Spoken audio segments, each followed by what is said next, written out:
ጫጫታው በዝቷል። ሰልፍ ትወጣላችሁ። ፈራሚዎቹና ተጠባቂው ምላሽ።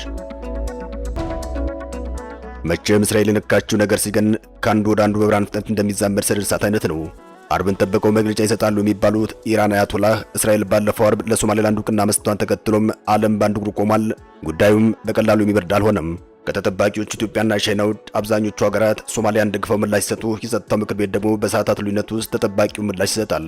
ስብሰባ መቀመጡን ተከትሎም ከቀይ ባህር ቀጠና ኤርትራ ለጸጥታው ምክር ቤትና ለቻይና ይድረስ ያለችው መልእክት እያስገረመ ይገኛል።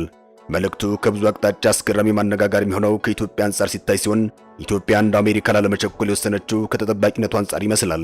በእርግጥ አሜሪካ በፕሬዝዳንቷ በኩል ለእውቅና እንደማትቸኩል ትግለጽ እንጂ ከኢትዮጵያ ዝምታ ያልተሻለ ምላሽ መስጠቷ አይዘነጋም። በተለይም ኢትዮጵያ እስካሁን ምላሽ ያለመስጠቷ የቻይናን ያክል ተጠባቂ ያደረገውም ምላሹን ተከትሎ ያላስተላለፉ ስለሚታወቅ ፍልሚያው ስለሚለይ ነው። ስለዚህ የቀሩት ሀገራትና የጸጥታው ምክር ቤት ጥበባዊ ምላሽ ይጠበቅባቸዋል። ጉዳዩን ከፈራሚዎቹ ቁጣ ጋር እያይዘን እናየዋለን። አብራችሁን ቆዩ።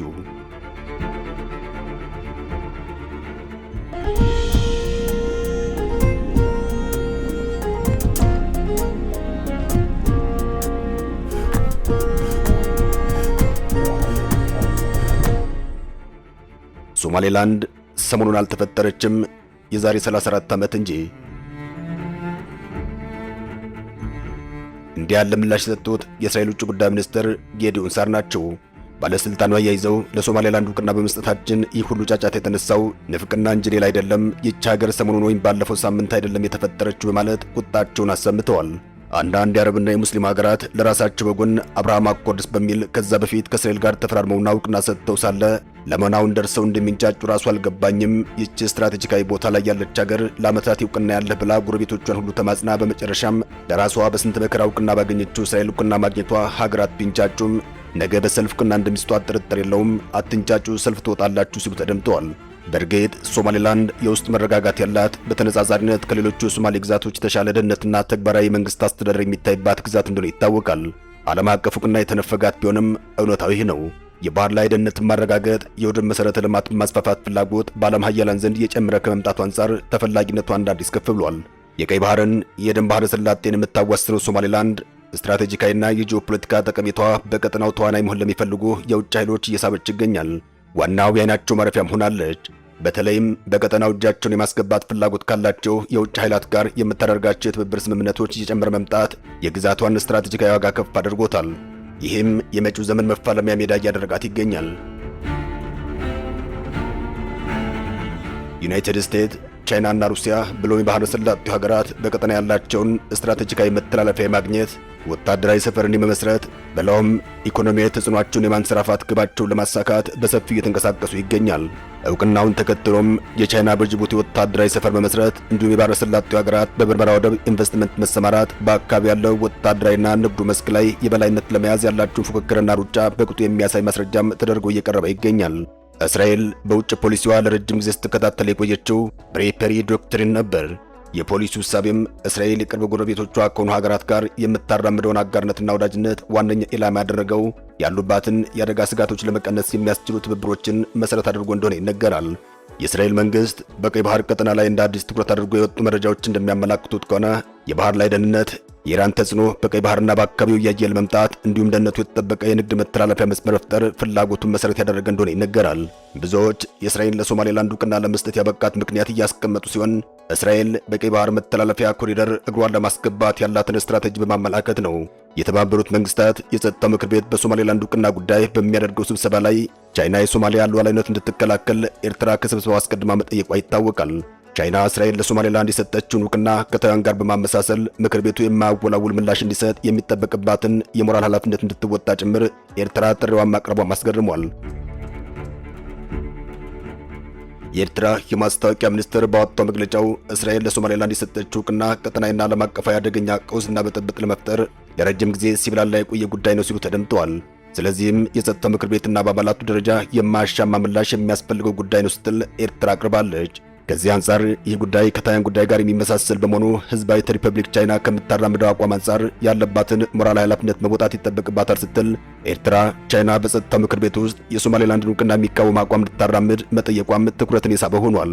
ቻይና እስራኤል የሰጠችን ዕውቅና ከሚቃወሙ ሀገራት መካከል ስትሆን ኤርትራም የእስራኤልን እርምጃ ተቃውማለች። ኤርትራ ከ2 ዓመት በፊት ኢትዮጵያና ሶማሌላንድ የደረሱበትን ስምምነት ተቃውማ ይፋዊ ድጋፏን ለሶማሊያ መስጠቷ ይታወሳል።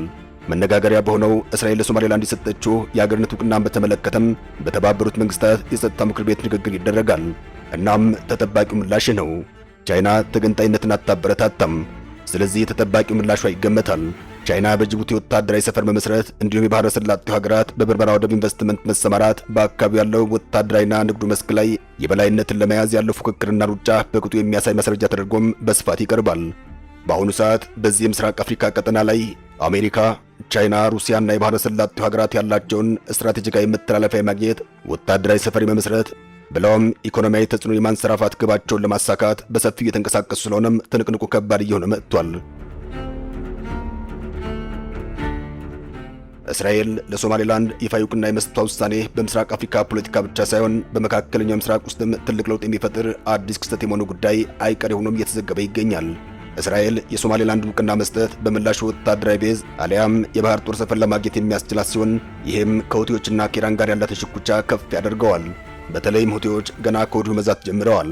ዛቻው ሶማሌላንድን ጭምር የሚያሰጋ ሲሆን ምክንያቱም ውሳኔው ከባድ ነው። ሶማሊያን፣ ግብፅን፣ ቱርክንና አብዛኛውን የአረብ ሊግ ሀገራት የሚያስከፋ ውሳኔ ሆኗል። በሌላ በኩል ግን ለሶማሌላንድ አካሄድ ለኢትዮጵያና ለአረብ ኤሚሬትስ ሊጠቅም ይችላል የተባለው ኢትዮጵያ ከሶማሌላንድ ጋር የተፈራረመችው የመግባቢያ ስምምነት ዓለም አቀፍ ድጋፍ እንዲያገኝ በር ሊከፍት ይችላል። ይህም ለኢትዮጵያ የባህር በር ፍላጎት እንደ መልካም አጋጣሚ ሊታይ ይችላል። አካባቢው ግን የታላላቅና የመካከለኛ ኃይሎች የጦር ቀጠና ሊያደርገው ስለሚችል ስጋቱ አብሮ ይነሳል። በተለይ ውሳኔው በግብፅና በሶማሊያ መካከል ያለውን ጥምረት የበለጠ ያጠናክረዋል። ኢትዮጵያ በዚህ ውጥረት ውስጥ የጂኦፖለቲካል ፍጥጫ ማዕከል እየሆነች መምጣቷ ስለማይቀር ጥንቃቄ የተሞላበት እርምጃ እንድትወስድ እየተመከረ ይገኛል። ኢትዮጵያ ከጎረቤት ሀገራት ጋር ያላትን ግንኙነት በጥንቃቄና በብልሃት መምራት ካልጀመረች ሀገሪቱ በጠላቶች የመከበብ አደጋ ስጋት ሊሆንባት ይችላል እየተባለ ይገኛል።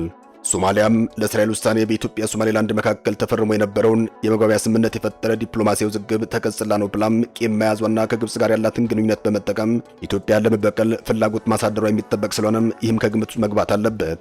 የቀጠናው ዲፕሎማሲያዊና ጂኦፖለቲካዊ እንዲሁም በየሰዓቱ እየተቀያየረ ባለበት በዚህ ወቅት በኢትዮጵያ ውስጥ ያለውና የእርስ በርስ ጦርነት ለውጭ ኃይሎች መጠቀሚያ በር መክፈቱ የማይቀር ይመስላል። እናም የሶማሌላንድ ዕውቅና ለኢትዮጵያ በስጋትና በተስፋ የሚታይ ሆኗል። የሀገርን የረጅም ጊዜ ጥቅም ባስጠበቀ መንገድ መንቀሳቀስ ይጠበቅባታል። በዚህ ልክም የሰከነና የተጠና ዲፕሎማሲያዊ መስራት የሚያስችል የውጭ ጉዳይ አገልግሎት ዲፕሎማቲክ ኮርና መንግስት አለን ወይ የሚለው ጥያቄ ይነሳል። ለዚህ ጥያቄ የሚሰጠው ምላሽ በጣም ተጠባቂ ሆኗል። የኢትዮጵያ ምላሽና እርምጃ በዚህ በአፍሪካ ቀንድ የረጅም ጊዜ ዲፕሎማሲና አስታራቂነት ሚና ካላቸው ሀገራት መካከል ኢትዮጵያ አንዷ እንደሆነች ይታወቃል።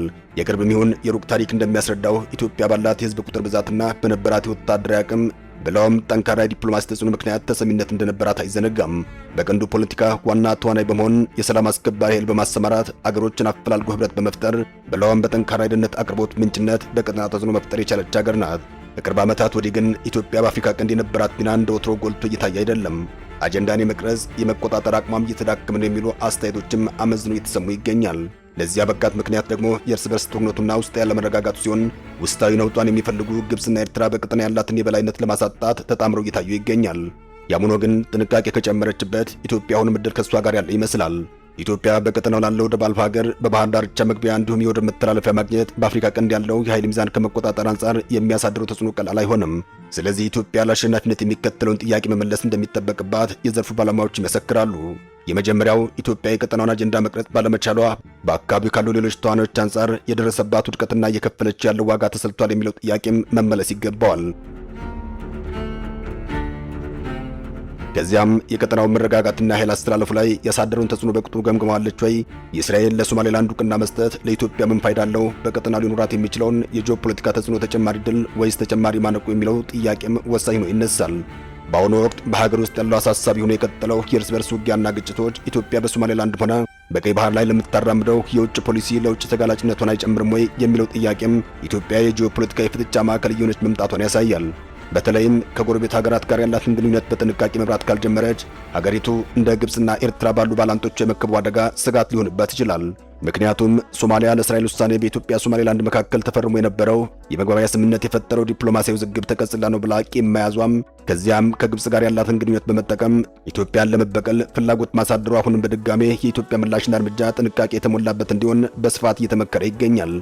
ሰላም ለሀገራችን፣ ሰላም ለመላው ምስራቅ አፍሪካ ይሁን። አበቃን። ሰናይ ጊዜን ተመኘን።